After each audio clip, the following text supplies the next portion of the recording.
This is Twin Flames, the Divine Feminine Perspective.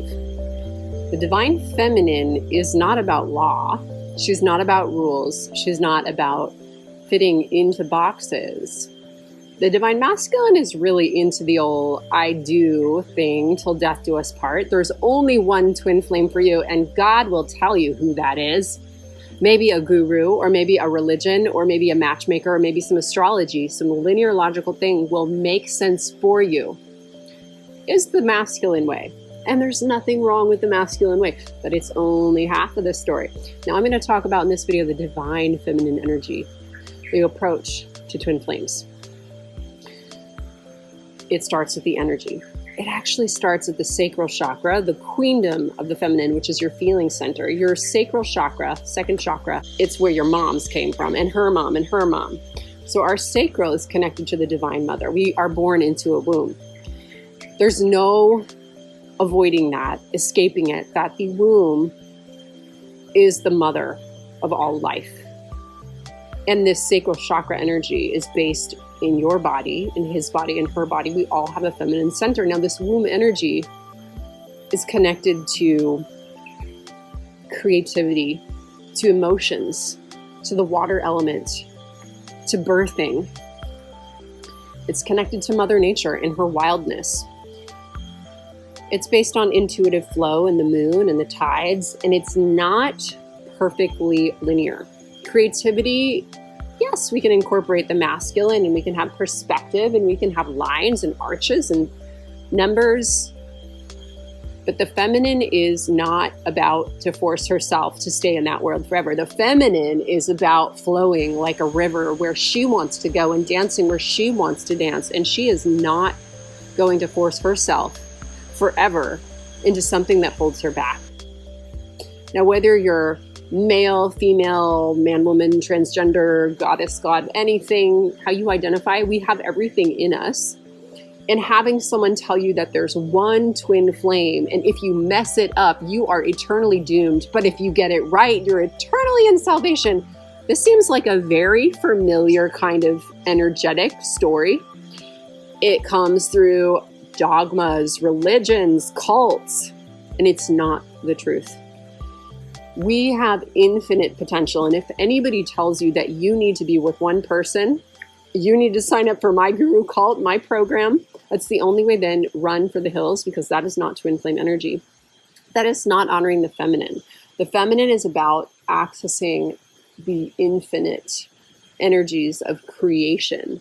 And she creates through her flow. For her gift is coming from within the womb, within the home, within that connection between our heart, which is the feminine masculine bridge, and that mothering energy. And a mother is instinctive. She's protective, but not from anything but love. Now I'm talking about the real feminine.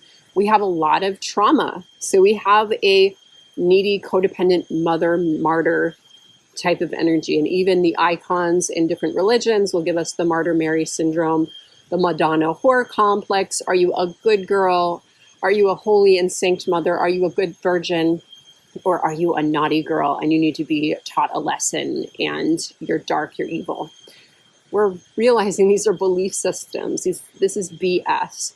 And that the true feminine is neither naughty nor nice all the time. That in order to love and to be empowered in a relationship, we might need to seem like a to our partner. I can't tell you how many times my partner has expressed his needs to me and I don't like it. My inner child is screaming. And then later on, I realized he's not being bad. He's just sharing his needs. We are human and we're also children. We're children of the divine, but we have inner children and it's messy. And there are things that the feminine even will want that she doesn't really want. Common one I see women deal with, that I used to deal with, is I want the sugar, I want the glass of wine, or I want the quick fix or the quick FUCK. And what we're really wanting behind that is we're wanting balanced cortisol levels, we're wanting connection, we're lacking something in our lives, we're not feeling in tune with our creativity in our nature and our bliss. So maybe we turn to that big chunk of chocolate or glass of wine, or zoning out in front of the TV when really what we're wanting, instead of watching that Netflix, is we're wanting to be in our own Netflix movie and creating our soul purpose and doing these wild things. One of the things that holds the divine feminine back in her twin flame energy is she often feels like she's too much and that she's going to be judged and she doesn't fit into a box. Maybe her sexuality isn't the typical vanilla sex.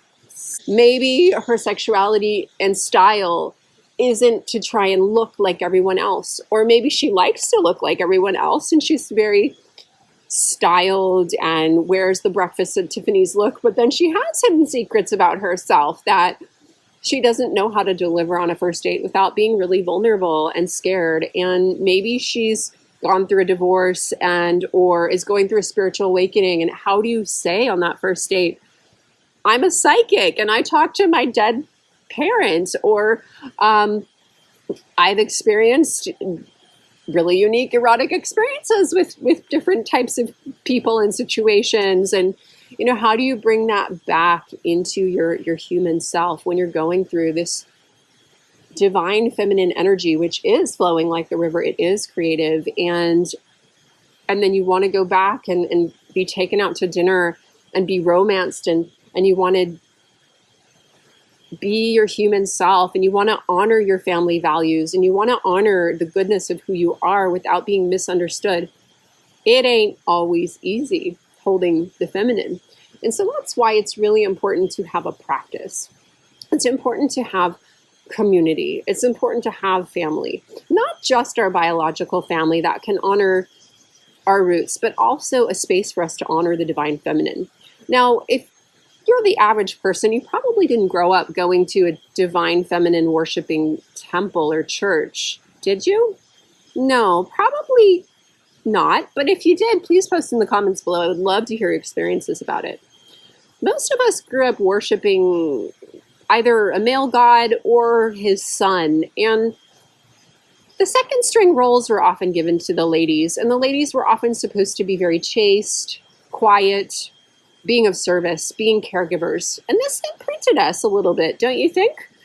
It might have even imprinted our sexuality and given us ideas about how we have to fit into certain molds, or even fit into a dress or a bikini, and we need a boob job. My boobs, I'm covering them up, but they have definitely gotten very, very different. I'm just going to show you a little bit of my cleavage, but you know, if I wasn't wearing this like support bra and you saw all of it, my body has changed a lot, and I've chosen not to get Botox. And I have these beautiful 11-11 signs. I'm a twin flame, so I have 11-11s.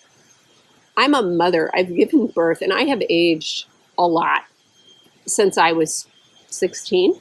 The ideal divine feminine is not 16 years old. This is the sacred divine feminine. It's nature. It's you in whatever form you are. And if you've gotten Botox and boob jobs and that resonates with your natural essence, great. But you don't have to fit into anyone else's box. And there will be someone to love you. It's you. As long as you keep working on it and you stay conscious of those indoctrinations that have been given to us through the generations, through the media, through programming, social, religious, school, you know, all of these structures.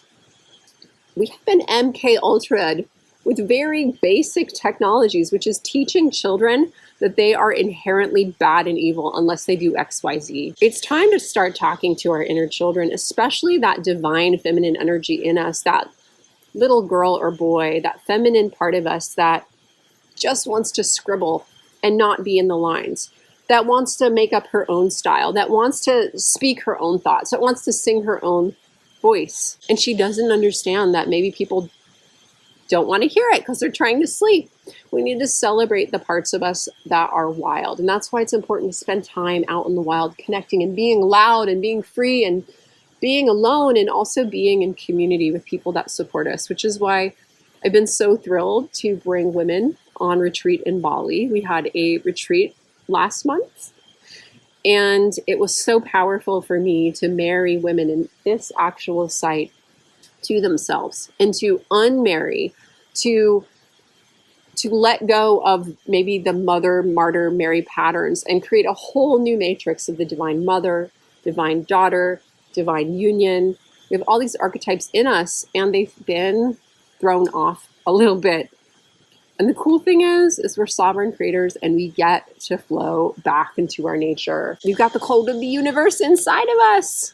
We are divinely designed to go back into alignment with our divine creator, our source. But if we don't use nature, we don't honor nature, we don't do things like recycle and wear eco-friendly clothing and try and minimize our impact, our carbon footprint, and care about the indigenous people and care about each other, then we're going to cut off ourselves from our own feminine, which then leads us into weird breakups, being addicted to narcissist men or restrictive relationships, hating ourselves, feeling like we need to be better people, be more perfect, be more successful, be more beautiful, be thinner, whatever it is for you.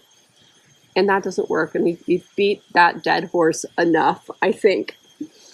So thank you for joining me from Bali. I hope you have an amazing last little bit of the year. Enjoy the holiday season. Namaste, namasko.